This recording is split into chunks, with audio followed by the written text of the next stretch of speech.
বাংলাদেশের ম্যাক্সিমাম তরুণ সমাজ ছাত্র দলের পতাকা তলে অবস্থান করছেন এবং আগামীতেও ছাত্রদের পতাকা তলে অবস্থান করবেন। দলের কাছে প্রত্যাশা থাকবে যেহেতু বাংলাদেশ জাতীয়তাবাদী দল বিএনপি সাধারণ ছাত্রদের প্রতিনিধি হবে এবং সাধারণ ছাত্রদের কল্যাণে কাজ করে যাবে, যেন পুরনো ইতিহাসের পুনরাবৃত্তি না হয়, যেন দেশের ভিতরে কোনো বিশৃঙ্খলতা অথবা অরাজকতা সৃষ্টি না হয়। 17 বছরে যে পরিমাণ নির্যাতন নিপীড়নের মধ্য দিয়ে বাংলাদেশের steam roller Sheikh Hasina, fascist সরকার শেখ হাসিনা মানুষদেরকে যেভাবে একটা জিম্মি করেছিল, সাধারণ তরুণ সমাজকে একেবারে ঘাত প্রতিঘাতে এদেরকে ধ্বংস করেছে। এবং আমি বিশ্বাস করি বাংলাদেশের ম্যাক্সিমাম তরুণ সমাজ ছাত্র দলের পতাকা তলে অবস্থান করছেন এবং আগামীতেও ছাত্রদের পতাকা তলে অবস্থান করবেন। কিন্তু এই ফ্যাসিস্ট সরকার তারুণ্যের যে উচ্ছ্বাস, তারুণ্যের যে ভালোবাসা, এই ছাত্র দলকে একবারে দমিয়ে রাখার জন্য, নিঃশেষ করার জন্য দীর্ঘ সময় ধরে জুলুম নির্যাতন চালিয়ে গেছেন। সেই জুলুম নির্যাতন প্রতিঘাত সব কিছু উপেক্ষা করে ছাত্রদল বিগত 17 বছর যেভাবে রাজপথে থেকে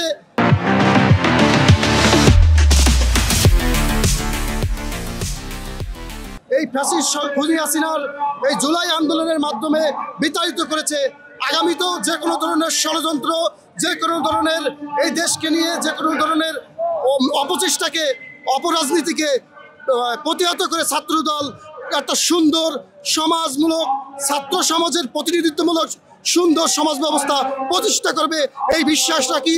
এটাই আমার প্রত্যাশা। দলের কাছে প্রত্যাশা থাকবে যেহেতু বাংলাদেশ জাতীয়তাবাদী দল বিএনপি 2024 এবং 1971 সালেও এই দলটি দেশের স্বার্থে, জনগণের স্বার্থে সবসময় রাজপথে ছিল। এই দল শহীদ রাষ্ট্রপতি জিয়াউর রহমানের হাতে করা দল। রাষ্ট্রপতি জিয়াউর রহমানের যেই দিক নির্দেশনা ছিল এই দলের প্রতি, ওনার যেই দিক নির্দেশনায় দলটি করেছিল, ওই দিক নির্দেশনায় যেন দলটি আগে যায়।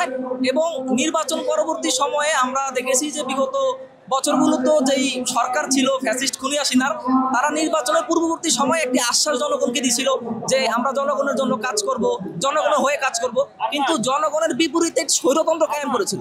তো একজন খুদে কর্মী হিসেবে দলের কাছে আমার যে প্রত্যাশাটা থাকবে বা চাওয়া থাকবে যে বর্তমান সময়ে যে রাজনীতিতে আমরা দেখতে পাই, দলের ভোট পরবর্তী সময় যদি বিএনপি সরকার দল গঠন করতে পারে, তখন যেন যে জনগণের কল্যাণেই কাজ করে। শহীদ রাষ্ট্রপতি জিয়াউর রহমান যেভাবে জনগণের কল্যাণে কাজ করেছেন, তার যেই খাল খনন কর্মসূচি থেকে শুরু করে আমরা যে জনগণের কল্যাণে কাজগুলো দেখতে পাই, এই জনগণের কল্যাণমুখী কাজগুলো যেন আমার এই যে রাজনৈতিক দল বিএনপিতে ধারাবাহিকতা বজায় থাকে, এটা থাকবে দলের কাছে আমার প্রত্যাশা। আগামীর বাংলাদেশ হবে সার্বভৌমত্বের বাংলাদেশ, যে বাংলাদেশে কোনো থাকবে না হিংসা, অহংকার, কোনো বিদ্বেষ, সবাই মিলে বাংলাদেশ। যে বাংলাদেশের অগ্রভাগে নেতৃত্ব দিবেন স্বয়ং শহীদ প্রেসিডেন্ট জিয়াউর রহমানের সুযোগ্য পুত্র জনাব তারেক রহমান। আমাদের বাংলাদেশ জাতীয়তাবাদী দলের কাছে আমাদের প্রত্যাশা হলো যে সাধারণ জনগণের জন্য কাজ করবে এবং তারেক রহমানের যেই রাষ্ট্র কাঠামো মেরামতের 31 দফা আছে সেগুলো বাস্তবায়ন করবে। আর সাধারণ বাংলাদেশ জাতীয়তাবাদী ছাত্র দলের প্রতি আমাদের যে আকাঙ্ক্ষা, তারা ক্যাম্পাসে একদম সাধারণ ছাত্রদের প্রতিনিধি হবে এবং সাধারণ ছাত্রদের কল্যাণে কাজ করে যাবে।